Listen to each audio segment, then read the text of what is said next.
Hello, hello बच्चों. Let us read the question. Draw a plot of binding energy per nucleon as a function of mass number for a large number of nuclei. Range 2 less than or equal to a less than or equal to 240 means mass number 2 से लेकर 240 तक की range के लिए binding energy का graph given है. How do you explain the constituency of binding energy per nucleon in the range of 30 है ना to 170 using the property that nuclear force is short ranged. ठीक है, तो देखिए हमें पता है कि जो न्यूक्लियर फोर्सेस होते हैं वो शॉर्ट रेंज फोर्स होते हैं. मीन्स जब डिस्टेंस कम होती है तभी न्यूक्लियर फोर्स एक्टिवेट होते हैं. तो हम कॉन्सेप्ट यूज कर लेते हैं. ठीक है, nuclear force will only act, ठीक है, जब उनके जो distance of two nucleon will be range of 10 to the power -15 metre और 1 फर्मी. ठीक है, न्यूक्लियर फोर्स तभी एक्ट होंगे, है ना. ये हमें concept as a concept use करते हैं जब दो न्यूक्लियन के बीच की डिस्टेंस या तो 10 to the power -15 मीटर की रेंज की हो या फिर 1 फर्मी की रेंज की. ठीक है, अब इस ग्राफ के थ्रू ये कैसे सेटिस्फाई हो रहा है हमें ये समझना है. ठीक, तो यहाँ पर हम देखते हैं कि 0 से 20, ठीक है, 0 से 20 जिन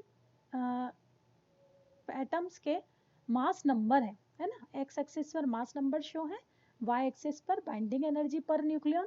तो हम देखते हैं कि जहाँ तक एटम के मास नंबर 0 to 20 है तो आप देख रहे हैं बाइंडिंग एनर्जी 0 से कहाँ तक इंक्रीज हो रही है, 8 तक. करेक्ट, 0 से 8 तक. उसके बाद 40 तक भी है ना, 0 से 40 जो मास नंबर है वहाँ भी बाइंडिंग एनर्जी आप देख सकते हैं इंक्रीज हो रही है. आयरन की जो बाइंडिंग एनर्जी है जो अराउंड 56 है ना, मास नंबर उसका 56 है, उसके लिए जो बाइंडिंग एनर्जी है हम देख सकते हैं ये मैक्सिमम है. ठीक है, अराउंड 8 पॉइंट है ना 5 के बियॉन्ड दिखाई दे रहा है इस ग्राफ में हमें.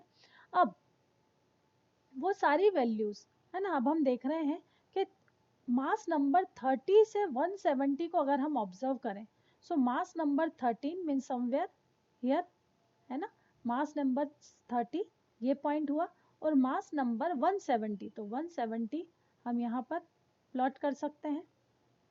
ठीक है, यहाँ पर मिडिल में ये 170 के लिए. तो अगर आप यहाँ पर इन दोनों को मैच करें तो आप देखेंगे कि अगर बाइंडिंग एनर्जी के लिए हम ये लाइन ड्रॉ करें तो आप देखेंगे कि binding energy during this range, ठीक है, binding energy during this range कहाँ, मास नंबर 30 से लेके मास नंबर 70 तक. ठीक है, एक बार और मैं इसको ड्रॉ कर देती हूँ. ये देखिए मास नंबर 30 से लेके 170 तक जो बाइंडिंग एनर्जी उसका ग्राफ कुछ इस तरह प्लॉट हो रहा है. ठीक है, तो आप अगर वैल्यू को नोटिस करें सो वैल्यू बहुत ही माइन्यूटली डिक्रीज हुई है. करेक्ट है, तो यहाँ पर हमें क्या फाइंड आउट हो रहा है, क्या रिलेशन फाइंड आउट हो रहा है. तो हम देखते हैं कि जब मास नंबर ग्रेटर है, ठीक है, मास नंबर जैसे जैसे बढ़ते जा रहे हैं बाइंडिंग एनर्जी क्या होती जा रही है, कम होती जा रही है. करेक्ट, बाइंडिंग एनर्जी क्यों, क्योंकि बाइंडिंग एनर्जी क्या है कि वो minimum required energy to set free a nucleon from its ground state. Correct है, तो जैसे जैसे किसी एटम के मास नंबर बढ़ते जाएंगे मीन्स जो साइज ऑफ एटम है वो बढ़ जाएगा. ठीक है, तो उसके लिए है ना किसी भी इलेक्ट्रॉन को उसकी ग्राउंड स्टेट से बाहर निकालना ज़्यादा इजी हो जाता है. तो उसके लिए जो बाइंडिंग एनर्जी होती है वो बहुत ही कम रिक्वायर्ड होती है. Correct, clear. अब आगे देखें.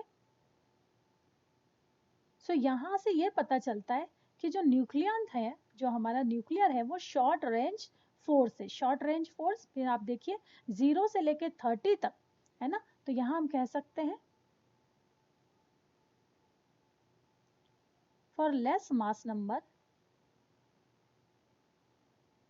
ठीक है, फॉर लेस अगर मास नंबर कम है सो हमारा न्यूक्लियर फोर्स जो है वो स्ट्रॉन्ग है.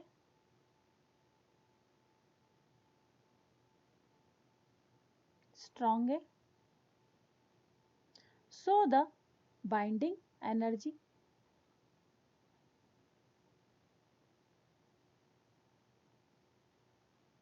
ओके लेकिन जैसे ही मास नंबर इंक्रीज होता है तो न्यूक्लियर फोर्स वीक हो जाता है और इसीलिए उसकी बाइंडिंग एनर्जी भी क्या हो जाती है, कम हो जाती है. तो यहाँ से इस ग्राफ से ये फैक्ट प्रॉपर्टी प्रूव हो रही है कि जो हमारा न्यूक्लियर फोर्स है वो शॉर्ट रेंज फोर्स है.